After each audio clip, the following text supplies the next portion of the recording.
We did it, Charizard! We're about to face the Elite Four. All we have to do now is walk through those doors. Prepare for trouble and make it double. To protect the world from devastation. To unite all peoples within our nation. To denounce the evils of truth and love. To extend our reach to the stars above. Danny, Jake, Team Rocket blasts off at the speed of light. Surrender now or prepare to fight. Really? You doofuses again? My friends and I will defeat you. That's right. We're back. And this time we're going to take that Charizard. Well, I guess one more battle wouldn't hurt. Charizard, go! Oh no, a Pokemon battle. Elekid, go! Now, Jake, it's time to use that secret move we've been working on. Elekid, use Thunderbolt. You can't do that! You attacked me! That's not cool. We're the bad guys. Well, in that case, Charizard, use Flamethrower on Team Rocket. Team Rocket's blessing home again. Good job, buddy. Play with the dragon, and you get burned.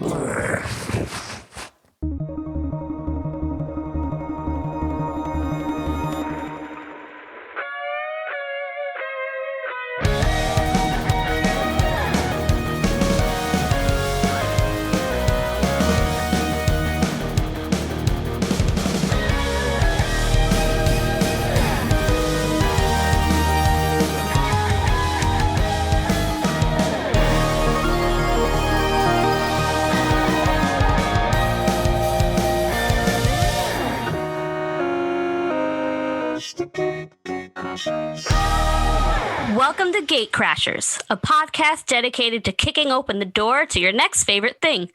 Our mission, our creed, our code is this: to make all nerdy things more approachable and accessible to everyone. We want you to find a universe that you'll fall in love with. My name's Amanda Ramirez, and I use she, her pronouns. Hi, I'm Dan. I use he, him pronouns. I'm Jake. I use he, him pronouns.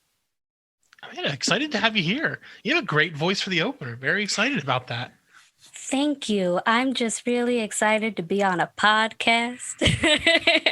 Well, I'm sorry this is your first one. Yeah, that's fair. That's a fair assessment. If I said it, I'd get yelled at, but you know.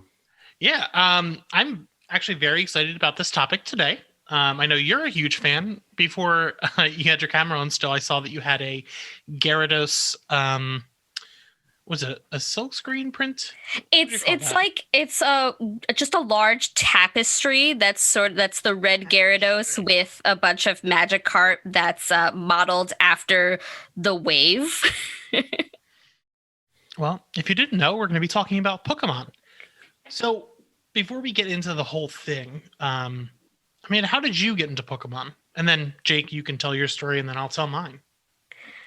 I remember very vividly that I did not actually play Pokemon until Pokemon Yellow came out.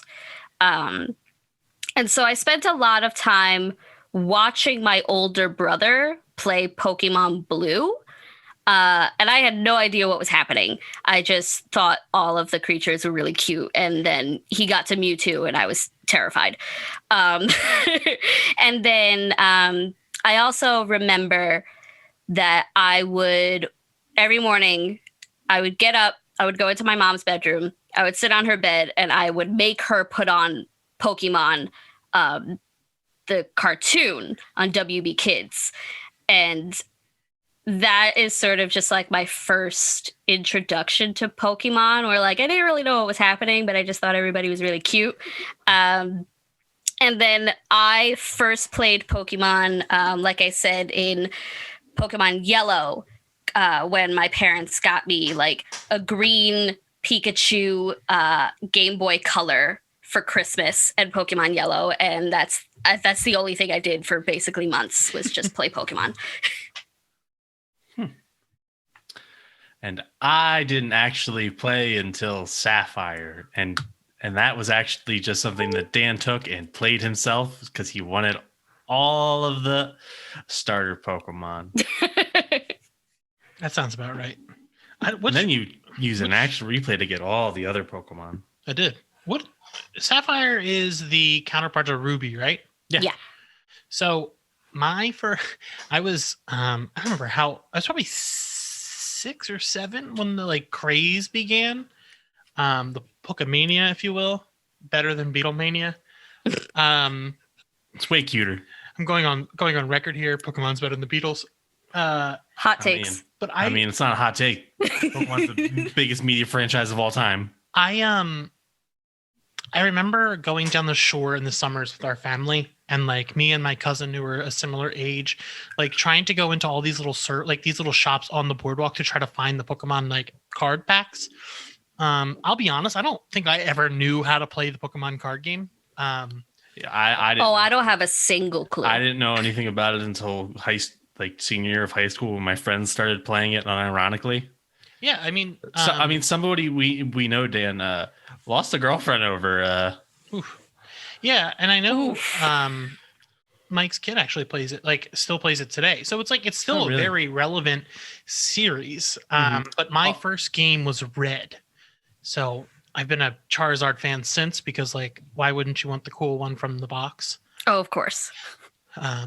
But in preparation for this episode, we all watched Pokemon the Movie, I Choose You, because it's a beautiful long title.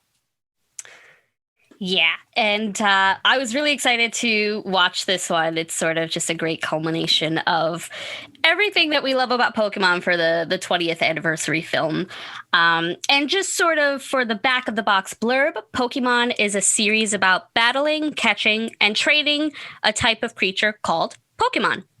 And it stars Ash Ketchum, who is a 10-year-old from Pallet Town, and we join him in this modern retelling of the classic story, which features 100% less damaged bicycles and a bunch of new faces.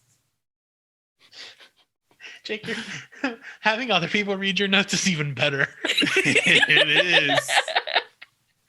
100% less damaged bicycle. I feel like an infomercial. I mean, there's no bicycles. There's no hot air balloons and Bye Bye Butterfree. And I feel like Bye Bye Butterfree wasn't as sad this time. Maybe because I'm an adult. But I know because it I think it's because it wasn't as drawn out. Oh no, it embraced Ash crying. Yeah. Instead of like putting him in a silhouette with just a tear straining down his face. Yeah, so I think it was a lot more like tongue in cheek, because you got to see like the anime tears, and you're like, yeah, Ash, I'm sad too.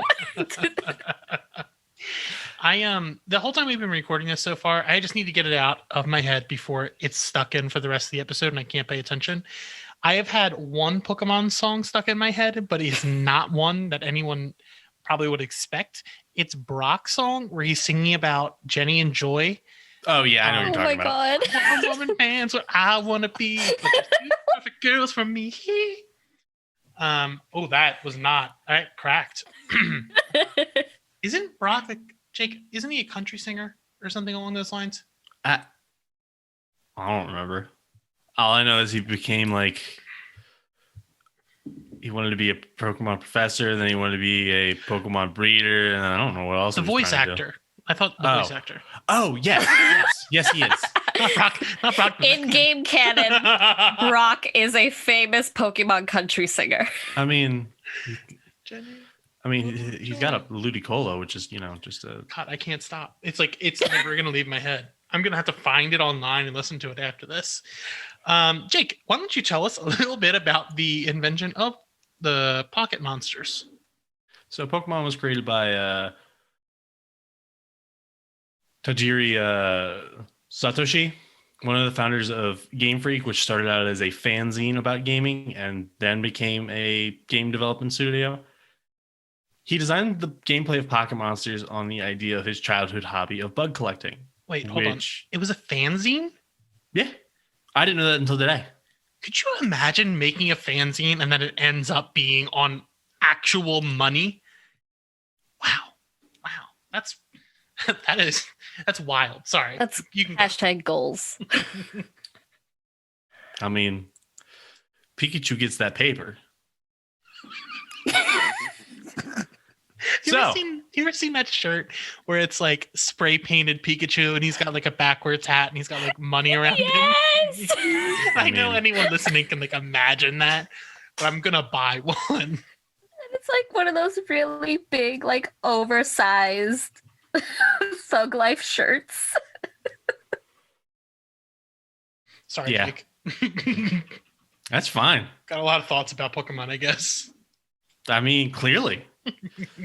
So, with the help of fellow Game Freak founders, Sugimori Ken, who designed the game's art and was the art director for, I think he still is, and Masuda Junichi, the music director, they set out to create a game in 1989 that would be the groundwork for Pokemon, which would grow and contain designs that would develop into the first generation of Pokemon, which released, well, actually, not just the first generation, but the second generation.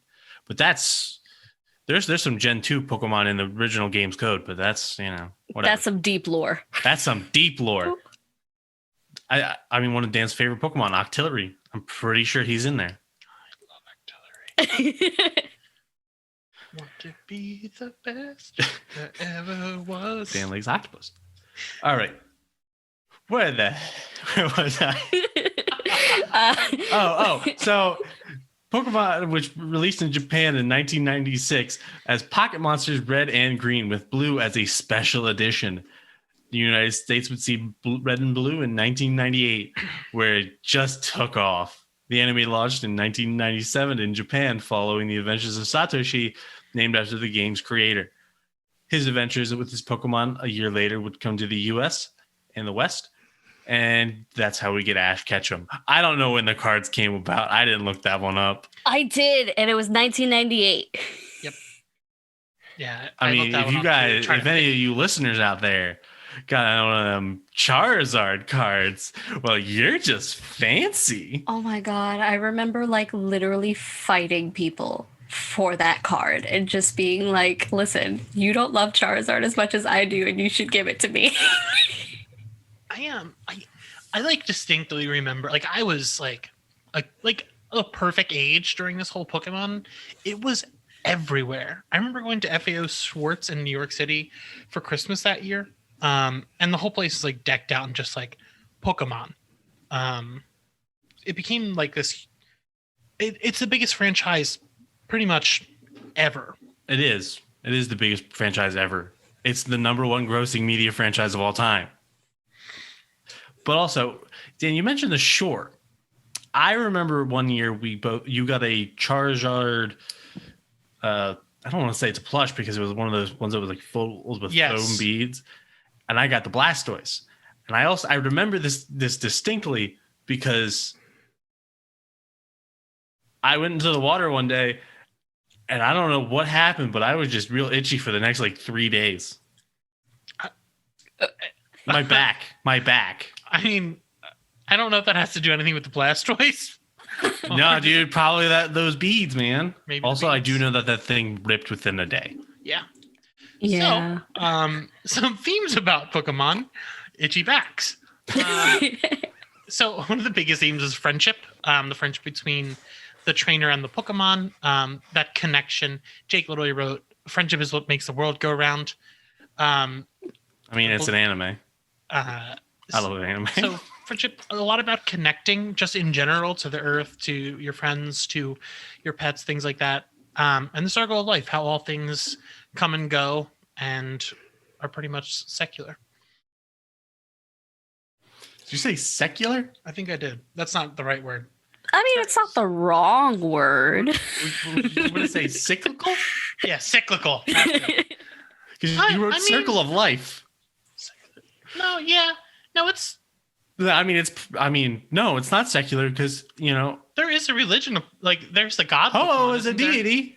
No, who's the god Pokemon that you can catch? Arceus. Yeah, you can catch God. You can catch God and make him do your bidding. I remember playing through Pokemon Sun and being like, I'm going to catch all these local deities, put them in balls, and put them in my computer. Yeah, just like destroying the local. And then that's where they sat. None of them were allowed out. Yeah, I think about specifically Giratina a lot and how you could like go to Pokemon Hell and like Excuse me? Oh yeah. Oh, you didn't play yeah. Platinum. In Platinum, Generation 4, the legendary for that game is Giratina, and Is that big neck? Got a big neck? yeah, Yeah, big neck, Be- scary like Beefy Destral legs, wings. and then it became like a worm. Yeah, it does become a worm. Big And ghost like the worm. whole lore behind Giratina specifically is that like He's a ghost Giratina, worm. yeah, is a ghost worm who commands like all of the realities, and you have to like go into a cave and basically descend into Pokemon hell. Okay. I'm like your parent who calls every Pokemon Pikachu. Like at a certain point, I don't know their names and I just call them by like things. Like there was a new one in new game and I'm walking around. It was like a Shocky spider, this electric spider. I was like, oh, that's pretty cool, little Shocky guy over there. I don't know any other. Like I know like probably the original 150 and like maybe a handful of others. So I just call them different things. I mean, at some point, there's just too many to know all the names. Like, I kind of just know most of the legendaries and like my favorites from each generation. Dan, I know for a fact that I sent you that Smosh video about it. Yeah, there's a really good what's the band's name? That's Big Dick B. What is the whatever. Jake, who may like Pokemon? I mean, people who like cute animals, turn-based combat games. I don't know. You ever seen Pikachu? Adorable. Yeah, I think Pokemon has a wide enough range of things that you can get in anywhere. You could do the cards, the shows, the movies, or the games. I know most people. Yeah.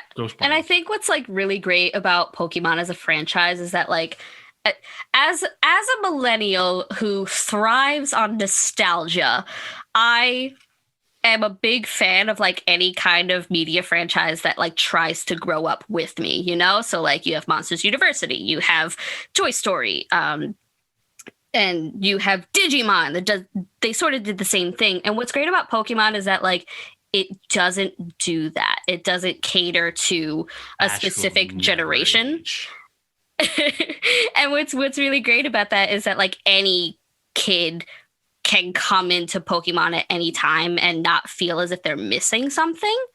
And like as a longtime player of the game, that can sometimes be very frustrating where like I get into the game and I'm like, I know exactly what I'm doing. Please just let me go. And like, I don't need you to teach me how to catch Pokemon. I get it. But what's so great about that is that anyone can come to the games at any time, either at Nintendo Switch level where they play, you know, Let's Go Pikachu or the new Sword and Shield or like whatever they decide to release next, or you know when Nintendo decides, hey, we have a new platform and also here's more Pokemon, you know, you can just keep coming back to it.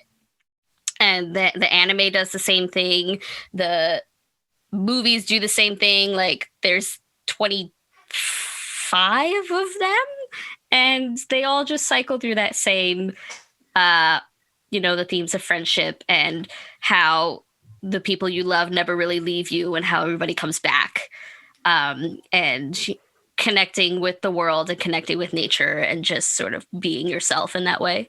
I mean, it also helps if you want to be the very best, the best there ever was. Oh, everybody can connect with wanting to be the very best and also catching them all. Sorry, I just completely blacked out. I'm just sitting here like, wow, there really are a lot of songs about Pokemon. I am so compelling that you just zone out. I was listening to you. I was like, there is so much Pokemon content. Like man, watching these. That's movies. how I feel in every time we talk. Podcast. You just black out. Yeah, I black out. I mean, I'm pretty much I'm just playing with this fountain pen at this point. You black out, and then 2 minutes later, you're like, "Oh, it's my turn." I mean, that's podcasting. So where can the listeners find Pokemon? And it's a lot of places. Truly, anywhere. Like it's the highest grossing media franchise of all time. Like we've said this several times. But yeah, you can find it pretty much anywhere. Like Jake mentioned, Pikachu is on literal money. You can play the games, you can watch the shows on Netflix, you can watch a lot of the movies on Netflix.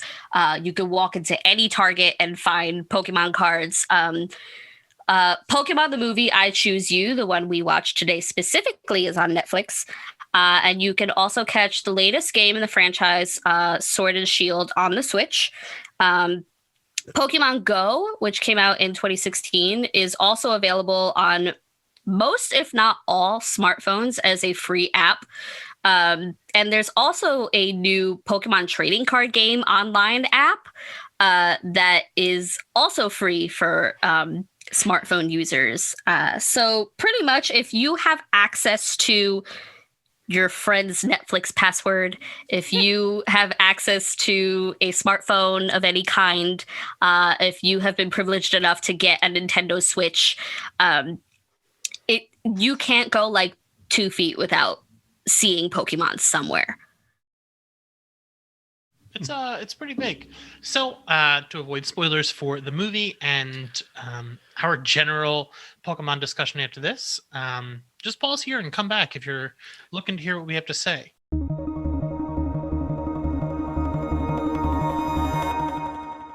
Well, we could talk. You guys want to talk about the movie? We just whatever you want to do. I mean, we can talk about the movie first. We can talk about regular Pokemon stuff first. Let's talk about the movie, and then we'll talk about our Pokemon thoughts. Oh, right. The new characters replacing Brock and Misty. I'm okay with it. I think Verity and Sorrel were better than Brock and Misty. But I did notice that the credits showed all of Ash's traveling companions. I thought that was so sweet. Like I'm gonna go. Showed Tracy. I'm gonna go on the record here and say that I cried for basically the entire hour and 34 minutes of this movie. I'm a big softie on the inside, and yeah, I really loved Verity and Sorrel. I think they brought like something really fun and new to the movie, because like they definitely needed to do something different if they were really going to sit here and be like, okay, we're gonna take all of the best moments from like the first season of the Indigo League, put it into a movie, and also give it a new story arc that like everybody has been waiting for since we found out that the Pokemon that Ash saw in the first episode was a Ho-Oh. Which like I don't really know if they ever touch on it that in depth in the anime, but watching the movie, Verity and Sorrel were super fun, and like a really fresh take on the two archetypes of Ash's companions, of having that like really studious one and then the one who's like essentially his rival in that sense. And then like the credits showing all of Ash's previous battle traveling companions was just, I thought that was a really nice touch. How do you feel about Cross versus Gary? I mean, Cross did not say "smell you later" once. I miss Gary. That took Jake out of the movie. He's like, nope, can't do it. No, this guy too edgy, not a bully. I think if I'm really gonna sit here and like break down narratively how I feel about these specific characters, there's really nothing about Cross that makes me not want to throw him out a window. All right, this is my feather. I'm gonna be honest. As opposed to like Gary does eventually become redeemed in that way, even if he is still kind of annoying at the end. Like I was watching this movie and Cross was mean. Like he was edgy. He was spiteful. He hurt Charmander's feelings. So me, an adult watching this, if someone were to do that to my friend, like a dog that I love or something like that, I'd probably fight him. Like I wouldn't Pokemon. I'd be like, all right, let's just throw down. And you know what? Just set his bed on fire. Charmander's tail flame. That is what inspired me to write that intro. I was like, why doesn't anybody just, I don't know, have the Pokemon attack him? Like, what's going to stop it? And then how come he gets a level 3, like a third evolution? That's not a starter, right? That is a No, starter. Incineroar is the final evolution of Litten. I want everyone to know that is the starter that Dan chose for Pokemon Moon. I never finished Moon. I mean, I always pick the fire starter, so I did end up with Incineroar. But like, if I'm gonna go back, not if I'm gonna go back, I have gone back and done it again. I pick Rowlet. I picked Rowlet. What's the little one in the new game? The one that I picked, the fire one, was a pig, right? No, The new bunny. the newest one is a bunny. Got it. Like, Bunny. the pig is in Gen 5, Dan. Yeah. I picked Grookey, but then I realized Grookey doesn't evolve into anything interesting, and I was like, I just want the bunny. You don't think the giant ass gorilla with the drums isn't like that. interesting? I mean, it's great. All the starters are actually great, minus like a few of them here and there. Like Inteleon makes me feel uncomfortable, but especially when he gets a gun. What? Yeah, Yeah. you get to snipe gun. What is this Pokemon's name that has a gun? Inteleon. And he's got a cape, and it makes me very uncomfortable. No, let's talk. He has a gun. I remember the internet. Yeah, I remember the internet bananas when we saw Hold on. the final. This is the final evolutions of these Pokemon. Grookey gets a drum set. Scorbunny gets a big old soccer ball. Yeah. Sobble gets a gun. Sobble gets a gun. It's just a gun. That's a gun. And a tower. He gets a sniper tower, mate. I think. Yeah, it's specifically a sniper rifle. I want to be his the best. main move is called Snipe Shot, I think. Yeah, it is. Maybe I should. So I know I'm on the third gym, and I've been playing the DLC for Sword and Shield, but like the reason I haven't really been playing is because I know there's no chance that I could get Muck, so like I don't have as much investment. I think I'm gonna go back and play it now because the Pokemon gets a gun. Oh yeah, pick Sobble. At the beginning, you get this like very sad and pathetic crocodile tears little tadpole thing. I won't hesitate. Yeah, so back to the movie a little bit. So I remember seeing Ho-Oh when I was a kid watching the first. And like, wee lad. What was that? And then they didn't really follow up on it for a long time. Yeah, I mean, they had the the tablet that had all the legendary Pokemon at the time. You know, had Articuno, Zapdos, Moltres, Arcanine, because Arcanine had, a number in his name. Arcanine was legendary at one point in his life. He's the legendary. It's the legendary Pokemon. What are you talking about? That's what its description is. It's a lion dog. But I really did. It's also one of the strongest. Marshadow. Very cute. Marshadow's dope. I love Marshadow. Very cute. I like that little bugger. I mean, he shot Dan. Do you know what his Pokemon entry, Pokedex entry says? It says he likes the shadow box. Oh, that's cute. It says he likes the shadow box. I mean, it is fighting a ghost. He doesn't get a gun. Shadow boxes. He doesn't get a gun, so What's he's that not Pokemon cool. description? Oh, gun. Yeah, I mean, I think everyone's a little upset that Can't get over it. we're just probably gonna get more DLC and not Pokemon Gun. I mean, Thanks, Nintendo. I mean, we got Isle of Armor, we got Crown Tundra. I mean, The plateau of AK-47. Sword, shield, gun. yeah. And then I noticed that like Ash had less Pokemon than normal. Like he didn't get the whole team that I'm used to seeing. Mm-hmm. Yeah, he just had Pikachu, Butterfree, and Charizard. He also had. Never mind. I blanked for a second, and I was about to be like, he also had Caterpie, and then I was like, Butterfree is Caterpie. Bye, bye, Butterfree. I also really enjoyed when he had the Metapod and he was like holding it as it shot like the silly string out, and he's like wrapping up the Mankeys. Yeah, Mankeys, and he's like, No, they running were around. primates. They were Oh, primates. primates. Sorry. Nobody said that Ash climbs like a Mankey. No, I but was very upset by that. I really liked seeing like my favorite thing in different universes is the weird different practical uses of things you're not used to. Like in Star Wars, You I mean love like seeing- Slowpoke's tail being a delicacy? No, I don't want to. We're not bringing up eating Pokemon. I don't want to talk about it. That makes me sad because people eat Pokemon in this world. They have to. Yeah. I would probably be a vegan in the Poke world. Couldn't do it. They're too cute. I mean, I think they only have berries. What? Or Like no that? vegetables. This is just berries. Yeah, A it's big berries. thing that I was missing. Ooh, was- all berries. A big thing I was missing from the normal Pokemon roster was Mr. Mime. I think about Oh my Mr. God. Mime a lot. Mr. Mime is in Pokemon Journeys. Yes, for a bit. because Mr. Mime is exactly what I want out of this feel-good movie. Yeah, no. These are the notes that I put.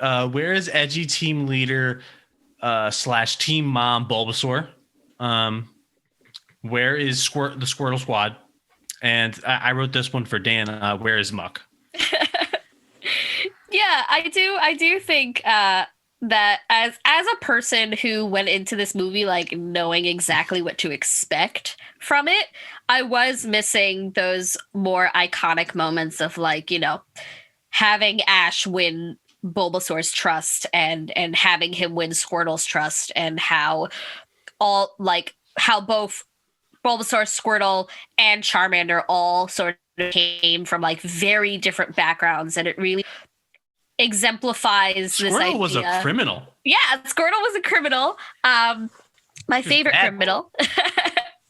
But it definitely, these moments sort of exemplify what Pokemon is about and sort of what they really keep trying to like hammer home when they talk about Pokemon at all. And this idea that like friendship is really what connects us all, regardless of whether we want to, be great Pokemon trainers or if we want to be like really fun podcasters.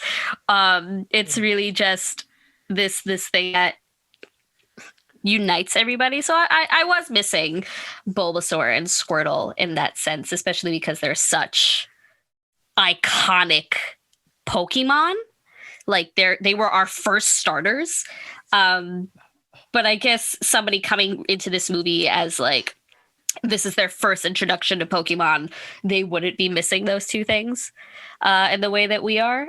And I think it's really great that the movie does end up taking so many cues from the original series and like letting us have that really heart-wrenching moment of finding Charmander in the rain.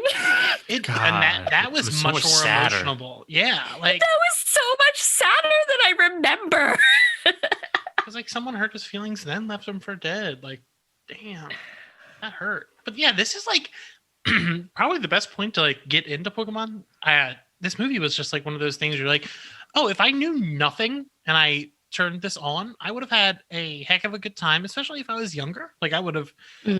I, as an adult, I loved the movie as well. Like I think I don't vibe a lot with a ton of anime humor and stuff like that, but I think this was like Western enough that like it still did still hit me, that I really loved it and appreciated it. Did it hit you like Ash hit Professor Oak's stairs? Several times. Who's Ash's dad? Because they mentioned him in this, like, and normally I don't think they mention him too much, other than he was a Pokemon trainer and he left, right? I think Yeah, they usually kind of just ignore the topic. I think they've met, like, I don't remember if it was the Japanese version, the English version, but I know one of them mentions, hey, I'm having a grandfather that you never see. His dad's Giovanni. Putting it on the table. I mean, his I mom would divorced him. love that. That would Um, just complicate everything in a way that I'd be like, yes. He was my favorite character. Surprise. Surprise, surprise. Dan likes criminals. No one saw that coming.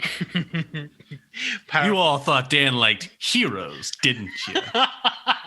But we got you. We pulled the fleece over Just your kidding. eyes. Everybody who listens to this knows that his favorite character is Grimace, who started out canonically as a villain and then became a poet. On my desk in front of me, I've got Grimace. I've got a statue Gobby cheeks. of Green Goblin from Spider-Man 1 with Willem Dafoe. I've got a Putty from Power Rangers, Jabba the Hutt, and then 2 other Green Goblin things, and Mr. Freeze. So if we didn't know where my things lie, it's in villains. But there wasn't other than Jesse and movie did a great job with Team Rocket. Like they were. Oh yeah. Hold on. Why did they say blasting off again the first time they blasted off? For the bit. For the bit, but like they've been losers for a long time. I think they failed. No. In this version, they were big enough criminals to where they had wanted posters. They were actively wanted by the police. Officer Jenny was going to hunt them down. Huh. They're just maybe. Oh, he's right.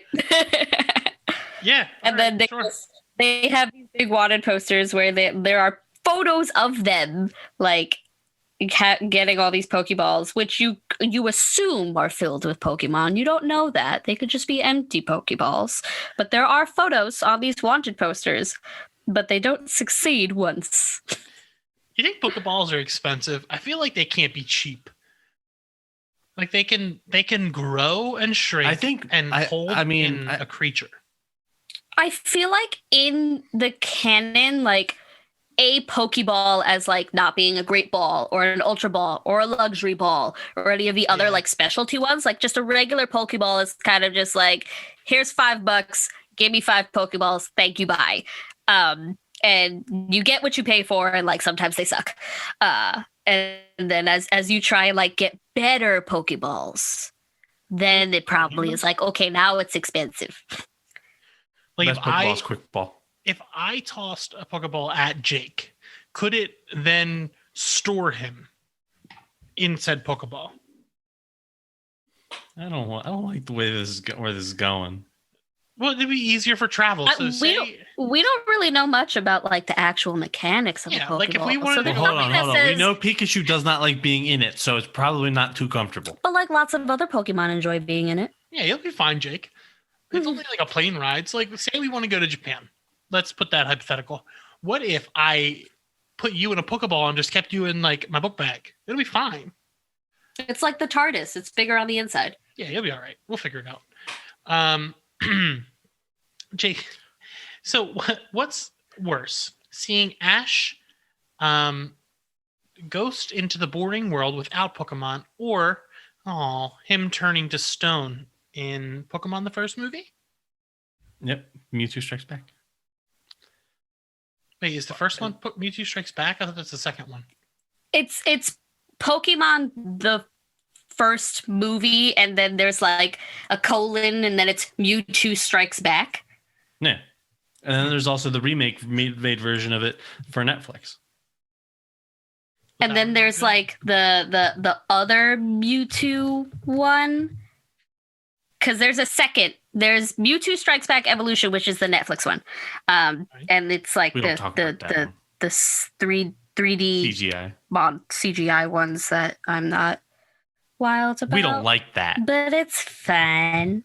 I firmly am in the camp of like Ash turning to stone is infinitely more upsetting. Because you have the Pikachu evidence. Just crying is a lot sadder than Pikachu non Ryan Reynolds Pikachu talking and saying, well, I love you're my best friend, and then oh no, Ash died. I remember when the movie came out, when this came out on Netflix, and I hadn't watched it yet, and everyone was like, Pikachu talks. And I was like, what do you mean Pikachu talks? This isn't. Oh yeah, I remember It's that. not Detective Pikachu. What do you mean he talks? I also keep seeing that a Tumblr meme where it's when Ash tells Nurse Joy that he battled Ho-Oh, and then she goes, huh? And it's someone explained it as Ash threw a mouse at God. I love thinking of the legendary. Like, the legendaries are a big deal. And like, you as the player, just like, yeah, whatever, I'll figure it out. Just got to catch them at the right moment. Quick balls only. I remember seeing the first movie as a kid. I think we got out of school early that day, Jake, to go see it. I think so. But yeah, so Jake, this was his question. Our ideal Pokemon teams. So each Pokemon team has 6 Pokemon. What is your ideal go-to? Amanda, what's your Pokemon team? So, if I'm gonna sit here and say, what Pokemon team am I going to put together to like have the most well-rounded team? I go immediately for Charizard, Swampert, Crocodile, Gardevoir, Electros, and Decidueye. Because that's like, ooh, you got all the major types represented here. Everybody's a dual type. Everybody can do something like super cool and fancy. You have Swampert, who is immune to electric type moves, which is fantastic. And then you have Electros, who has no weaknesses whatsoever because it knows Levitate, so it's not even weak against ground type moves. And then we have Charizard because I can't not have Charizard. Crocodile, I love that it's a giant crocodile. And I also love that it's a dark ground type. I love big powerhouse Pokemon.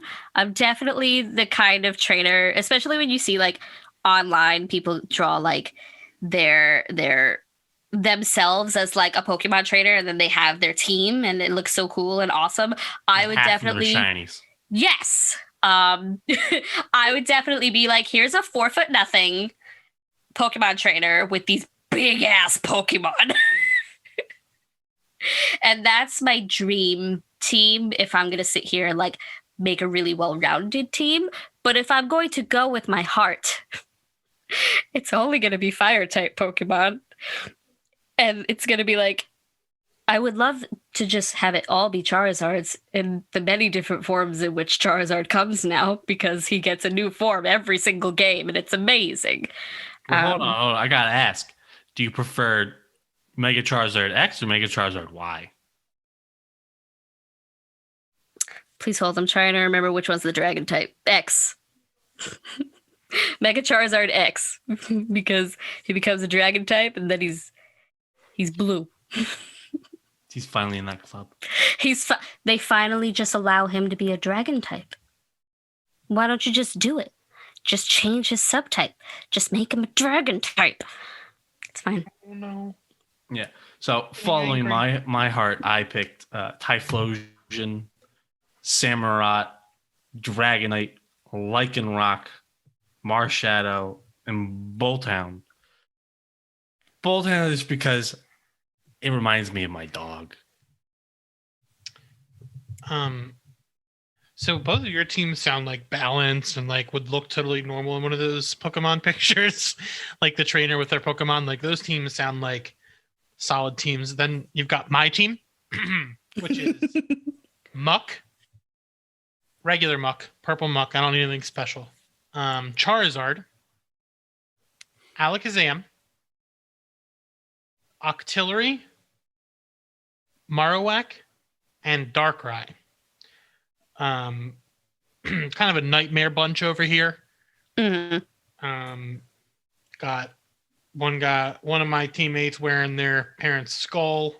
This scary octopus, Alakazam, just kind of uncomfortable in general. And then Muck. And a sleep paralysis demon. Yep. I have no idea what balance means. I'm one of those people who will take the one team of Pokemon from the beginning to the game till the end of the game. No switching out, no grinding. Nothing. Route 1 bird. Yep, just going. I think I still actually have a Route 1 bird on my sword or shield, whatever one I have. You have sword. Yeah. But you got with the sword and shield. I did. I like the buttons. That was that's the whole reason I bought the sword and shield switch. It's because it has the nice buttons. Mhm. I don't want anything plain. But Jake, I know you wanted to talk about the legendaries and mythicals. Yeah, I mean, we got they chose specific ones. I mean, there's only one mythical in this movie, and that's Marshadow, who's my little shadow boxing bundle of joy. But I kind of wanted to talk about the fact that I didn't understand what Marshadow's deal was in it. Like sometimes it was, oh, Marshadow will stop you from giving in to evil, and then it just gives in to evil. It happens. I think Marshadow's whole deal is like to operate purely as this sort of morally neutral Pokemon, in that like when you have Ash after he loses to Cross for that first time and he runs into the forest and he yells at Pikachu and he's by himself and the rainbow wing turns black. I sort of interpreted that moment as like Marshadow testing Ash's resolve to be the rainbow hero, in that like Marshadow kind of influenced his decisions to see if he could come back from that. Mm-hmm. And since Ash proved that he could, Ash was allowed to keep the rainbow wing and to keep moving on toward Ho-Oh, because Marshadow is supposed to work as this guide to Ho-Oh, and I sort of think of him as the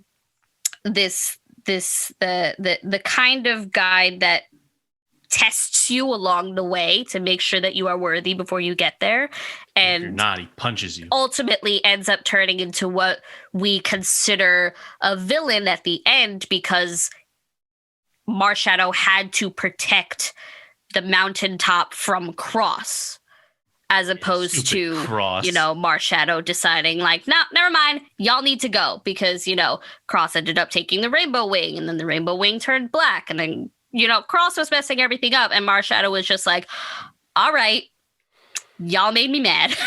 Then he turns green and he throws out his ghostly grabbers. Ghostly arms. I don't like that phrase, Jake. I don't like ghostly grabbers. Why not? Go to a haunted house, get nabbed by them ghostly grabbers. I've got a bunch of haunted house stories that I'll tell you after this. So before we close out our episode, I know Jake wanted to know a little bit about all of our 3 top starter Pokemon. So Amanda, who are your top 3? Oh, this is hard. No, this isn't hard. I'm not going to sit here and complicate it. My top 3 starters are Charmander, Cyndaquil, and Mudkip. Okay. Jake? Cyndaquil, Squirtle, and Ajwa. Trico, Charmander. Huh. You know what? I don't even know if I have a third. Those are like 2 of my favorites. Dang, I don't think I do. I don't think I have a third favorite. You like Totodile? Yeah, Totodile's cool. Yeah, good enough, Totodile. I used to love Totodile, and I was like, Cyndaquil's pretty great. But the biggest... I feel like I liked Totodile as a concept, but I just didn't care enough about Feraligatr. Yeah, no. Croconaw is great. Croconaw is great. Croconaw. I mean, he's a little. It's got a little caveman look. That's amazing. So before we go, They kept going with that. I did want to talk about the fact that this movie and the whole series is just like you're pretty much a 10-year-old kid who just goes out into the woods around the country to catch Pokemon without any parental guidance. So how do you feel about that? I mean, as a kid, when I went into it, it's like the ultimate wish fulfillment, you know? It's sort of how I think about when I'm working on editing my children's books, and I work on books for like 8-year-olds, and they're all about these grand adventures that like these 8 to 12-year-olds go on with like no parental supervision. And what's so great about them is that it's this ultimate wish fulfillment fantasy of like, I'm an adult and I'm going to go make my own decisions and go on this really big adventure, and I'm going to make a lot of friends, and I'm going to get to do what I want. And in a world like Pokemon, and with a mantra like gotta catch 'em all, it's very much like, hell yeah, I'm going to go out and catch all these Pokemon, and it's going to be great and nobody can stop me. And I think that's something that permeates with a lot of, you know, this age range of kids. I mean, if things don't go well, you just become a ghost type. Like Ash. Boom. Oh my god. Well, I guess on that note, we can probably give our farewells. Amanda, where can people find you online? You can mostly find me talking on Twitter about whatever I feel like at Amanda is _Ram. I interact with the podcast Twitter a lot, so you'll find me. And you can find us at GateCrashers Pod on Twitter and Instagram. And at our website at gatecrashers.fan. By this time, we'll have a website up. Thanks for listening. Woo-hoo!